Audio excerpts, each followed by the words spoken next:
Good morning, Nicholas. How are you? Hey, Matt, I'm doing good. And yourself? I'm doing good. Nicholas, do you know this is one of the biggest weekends of the year? And the reason why it's a big weekend of the year, this is NFL Wild Card Weekend. It's a huge weekend for the NFL or sports fan in America. Are you tuning in, and who are you going to follow? Who are you rooting for this weekend? So after the Wild Turkey weekend, now we have the Wild Card weekend. I don't know about this weekend. Like, what's so specific about it? Like, Well, first time I'm hearing about it. it's NFL playoffs, baby. It's football. Oh, football. Are you talking like the oval thing that people throw at themselves, or like the real football where people play in a ball and actually score goals and all that? Touche. Your football is a lot older than my football. All right. Well, let's play it.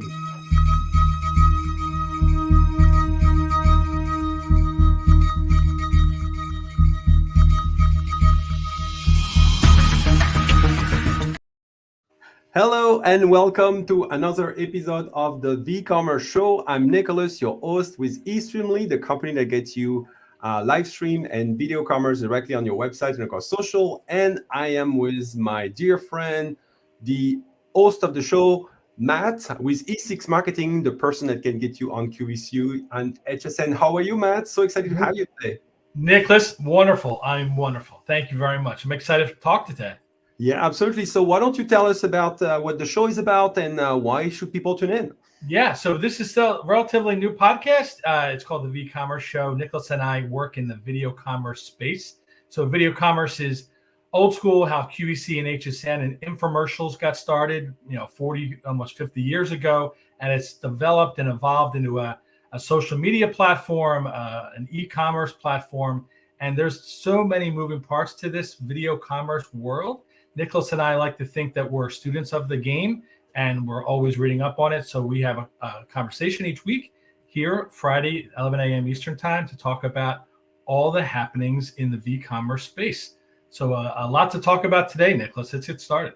Absolutely. But before we do this, I want to thank you, the audience, for coming, and a special shout out for Kimberly Ford that is actually watching us and liking the show. So thank you, Kimberly. We are absolutely delighted to have you. For the listeners, we are here on Facebook as well as on X and on LinkedIn. We would love to know where you're coming from, why you're listening to this. And this is our number 10 show. So it's 2 months and a half already. This show can be found on the Live E-commerce podcast as well as on those platforms. My first news of the day is something I read, I think it was yesterday, and I think it's really interesting. Lebron James actually signed a deal for creating collectible cards with Fanatics. And Fanatics, for the folks that doesn't know, it's this website where you can actually buy jersey and all those things around sport, but they also developed a whole array of things around collectibles, and especially on live streams. They launched the Fanatic Live, and on this platform, you have folks, various celebrities such as Gary Vee that is doing. I think the all his collection, the V collection, the animation collection, animated collection, as a card that's selling there, and there's all a bunch of other celebrities. The reason why I felt this news was so compelling, especially in the v-commerce space, and you tell me that about Matt, I think we're kind of seeing a shift, right? Because we used to be in a place where you have like different platforms or whatnot, Fanatic Live, especially in this space. But now those brands are actually investing heavily on making deals to actually drive eyeballs and audiences, so people can differentiate the audience. I think we're in a this is not like a small deal, right? Lebron James, I don't think is the guy you pay $1,000 to get on your platform. So this is really, I think, really fascinating that we're starting to see ad money being put behind platform to actually grow the pie of the video commerce space. I agree. Fanatics is a big player, probably the biggest player in sports, with jerseys and apparel and all types of other things. They're just a major player, and the whole trading card collectible industry has been fascinating over the last 50 years or so. It's kind of gone up and down in popularity and dynamics, but there are like shows all across the country for forever and ever, for decades, about card collecting and apparel collecting and collectibles in general, getting athletes to sign jerseys and hats and all types of things. And the value goes up if you have a legitimate signature on that collectible. So LeBron signing this, I almost look at it like a step towards supporting his son. His son Bronny is a freshman at USC, and he's probably going to make the NBA. He's very, very, very good. He's just a freshman in college right now, but he's going to be a great player. And LeBron James is obviously the face of the NBA. So from a Fanatics point of view, this is a great coup to get LeBron James as part of your platform. He's really on the tail end of his career, but like I said, he's building something for his son. And even when these athletes retire, that's sometimes like the beginning of their business model or beginning of their careers. You think about the Manning brothers and Tom Brady and others. There's big business in athletics, big business in sports, big business with collectibles. So the fact that Fanatics is getting involved with video commerce just makes sense to me, because it's such a growing dynamic in e-commerce. And that has not been like, in some way, it's kind of an extension, right? People were already doing dates with Cameo, right? Cameo, you're a celebrity, you may be on the decline, or I won't say decline, it's not the right way, but you have time available, let's put it this way. And now you are actually selling your time available and create a video for a small audience. In this case, what I found it fascinating is like you using your personality to actually influence sales over live content, over something.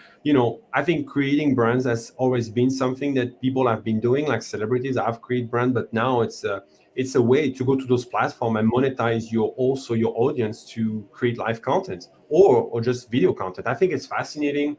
I think it's really about this notion that video commerce, live stream shopping is about democratization of who has access to the person. Like when it was TV, you could only sign a deal with like 1 or 2 or 5, you only have a pool of 5 cable network, and that's it. Here now you have all those options as a big star to go and sign a deal. It gives really a different lens, and it's really fascinating landscape and evolution. There's another name you're probably familiar with, Michael Strahan. Michael Strahan is a former, one of the greatest defensive linemen in NFL history. Now he does Good Morning America. But before he did that, he played for the New York Jets forever. He was on QVC in the middle of the football season selling NFL apparel. So like that kind of thing has been going on forever. But now the dollars are just so high, and the industry is just blown up. So it is fascinating. It's fun to watch.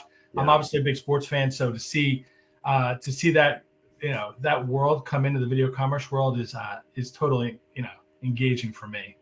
So let's wrap up this one. What's the news that you have to bring up? So I was reading this story about the purchasing power of Gen Z. Gen Z is the generation from 12 to 27. So these are people that are just getting going, children, 12 to 27 years old. And the story I read was social media is going to play a big part in how they get into the economy and what happens through the Gen Z dynamic. 35% of Gen Z spends 4+ hours a day on social media. So if they're spending more than a third of their day on social media, obviously e-commerce is going to play a role in growing businesses through this younger generation. So how is it going to happen? They're on YouTube and TikTok and Instagram and Snapchat.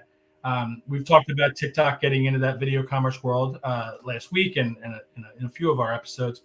But like, how is this generation going to evolve? How are these businesses going to attract them? They're so I can't get my hands around this generation. My children are this generation, and so are yours.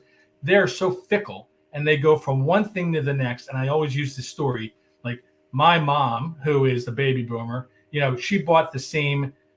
We went to the same store growing up, Sears, to buy our clothing. She had the same Smithfield ham on the table for Thanksgiving every year. She was a true brand a loyalist. Like she bought the same things over and over. She used the same stores over and over. My daughter who is in this Gen Z, bounces from one thing to the next, whatever's hot, whatever she sees on TikTok. So I really don't understand how how brands will capture this generation, but it is interesting. It is certainly interesting, and the fact that yeah. Well, one of the things that I read personally was I think it's Reddit. Obviously today is CES, sorry, and in Vegas, and Reddit is trying to preach for themselves, obviously. But I found it very unique and quite interesting. Some of the data they did per themselves, over half of U.S. shopper have concern over the quality and legitimacy of product discovery channel that they mostly use, aka social media. So where can people get the truth? And this is something we were talking about, especially on the Gen Z side, right? We were talking last week about the fact that Gen Z were going to communities where they can ask questions to real people and not to influencers or read digital article or sports and listing. The fact that they could do that. And as a matter of fact, Reddit is saying that, well, people are actually searching on Google for those genuine answers. So in 2023, they say user added Reddit to Google search over 32 billion times. So I found it just fascinating that those two things tied up together, where discovery happen on platforms that have, personal connection, storytelling. People are more and more concerned about with social media about where is my single source of truth, and they want to hear story and real usage from real people, and going to community to do that. I think this whole tied up together, it's really an evolving change in how people consume and behave. It's fascinating to me. In our world, it's about customer reviews. On ecom, something doesn't get sold unless they've got 5 stars, a 5-star review basis, or there's positive comments in the review section. This is the next generation to that. And I completely agree. There are shysters out there, and there are people pushing crap, like, terrible product. And you really have to know what platform you're watching. You have to kind of trust the brand itself, and obviously the influencers themselves. And there's a loyalty to it. There's a baseline to it that comes over time. So this Reddit story is interesting. I'm sure it'll evolve even more so. Yeah, and speaking of Google search and Reddit story, something that I think the whole marketing industry has been on the watch out for is the cookieless. I don't know if you heard about that story, but Google is kind of trying to phase out third-party cookie. I think it's by April 1st that they want to phase out first-party cookie. But the challenge is for publishers and for many brands that if you don't have third-party cookie, then how do you understand what the user is doing, what do they like, what they don't like, and then now the challenge is like, how do you personalize your own website and the functionality? How do you personalize content? How do you target advertising? So it's a really big shift toward privacy. But that privacy was informing brands to and publisher out there to better target, and so enabling reduce cost per acquisition. Your cost of acquisition was going down as a brand when you were making ad. I'm super curious, and I don't know if you have an opinion. Who is going to be the big winner when we are in a cookieless world? I'm curious to your thought on that. Like, who is going to win big on that? Obviously, the consumer is probably going to win big, but who is the winner in this story? And I don't know. It's a great question.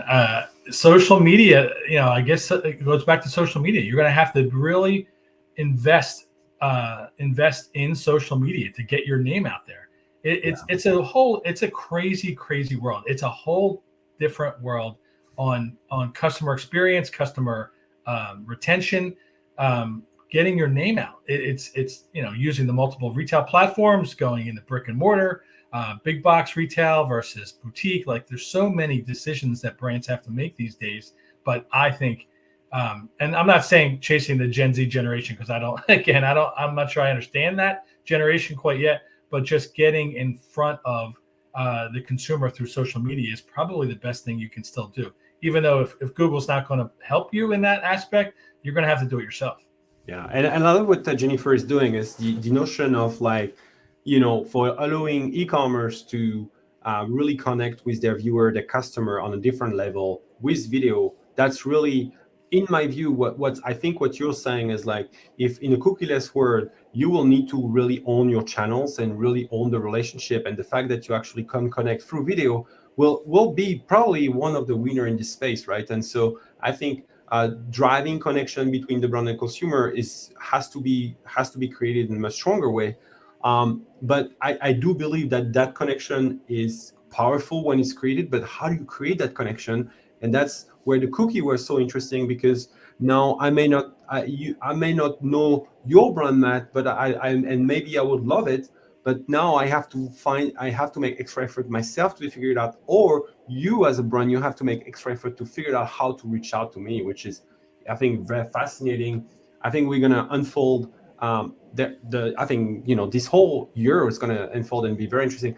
The reason why I wanted to point this out, and is for the marketers, that you can actually apply to get an extension on that cookie list. So I think it's only certain brands have certain volume of, or publisher that have certain volume of traffic. You can apply to Google, and they are extending all the way up to the end of the year. So I invite you to check this out if that would be of interest for you. So what's the yeah? So I mean, we've talked about this before, and it's not fairly depressing kind of a topic, but job losses in this space there was another headline I saw. Amazon Prime and MGM Studios are cutting hundreds of jobs. Twitch is firing 500 staffers this first quarter, and Amazon already cut 27,000 employees in 2022. So, and over the last 2 years, they're cutting more and more employees. And what leads this, why I bring this up today, is the idea and the topic of what we were talking about before the show started with ChatGPT. With all this new tech, I think ChatGPT is going to become more and more of a player in these kind of arenas and these kind of businesses, and they're all figuring it out. And unfortunately, it's less people to get the same job done. I have no idea. I don't know a whole lot about ChatGPT other than it's amazing and scary all at the same time.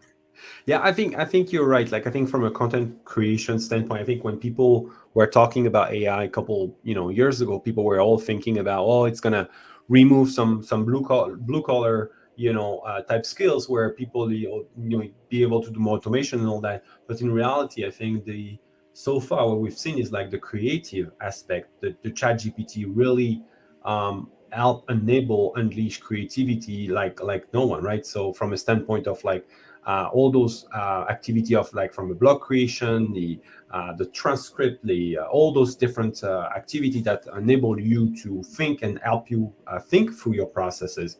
I think that's really an interesting. The other thing that ChatGPT is really being good at has been around writing codes and helping folks to write codes. So enabling and enhancing the people that are actually creating high value product. And so I think this has been very fascinating. One of the things that, in my point of view, in all line of business in e-com space, that I think is super interesting, I think we touched upon it last week, was there's a Gartner report that was published early this year that was mentioning that by 2028, over 50% of all Google search or all organic search is going to be gone, because people are going to go to some chatbot, ChatGPT, Copilot, wherever, to ask for their question. And today, when you ask for a question, you get what, like bunch of links that are sponsored, or people gaming to actually attract you to their website. So now, if you remove that organic, that impact, how are brands going to do to actually drive audience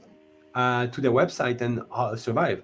So I think it's fascinating. I think ChatGPT is certainly changing the game in many aspects, not only from a job and a labor perspective, but also from a traffic perspective for e-com brands, from all the way to people that are on the creation side, people that are on the development from a tech perspective. I think it's fascinating. It's we're living a big period of change for sure.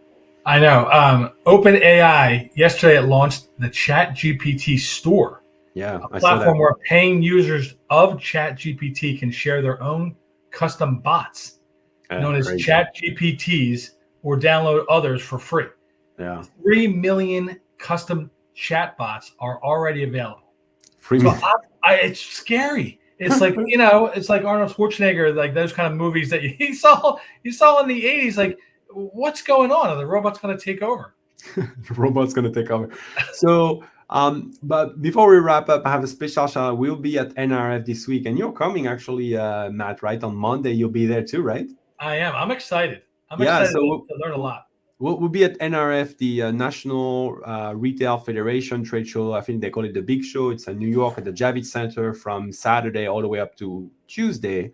And I think the big topic actually at the show is going to be everything AI, ChatGPT, and so forth. So I that's agree. going to Yeah. be really Yeah, that should be interesting. interesting. This week was fun. A couple QVC shout outs. The Outset, I mentioned that last week. The Scarlett Johansson skincare brand. It was on earlier this week and sold out. And QVC did a great job working with Scarlett and her business partner. They did great. They sold out. I'm hoping the customers love the product. I'm hoping the product is great, and they grow their business through QVC, which would be amazing. And then there's another product that launched last night called VitaCup.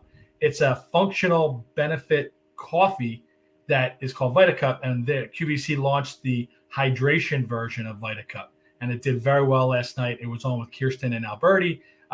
So I'm hoping that VitaCup brand grows through the platform as well. That's amazing. And special shout out from the Eastern standpoint at NRF, we will be introducing 2 new products.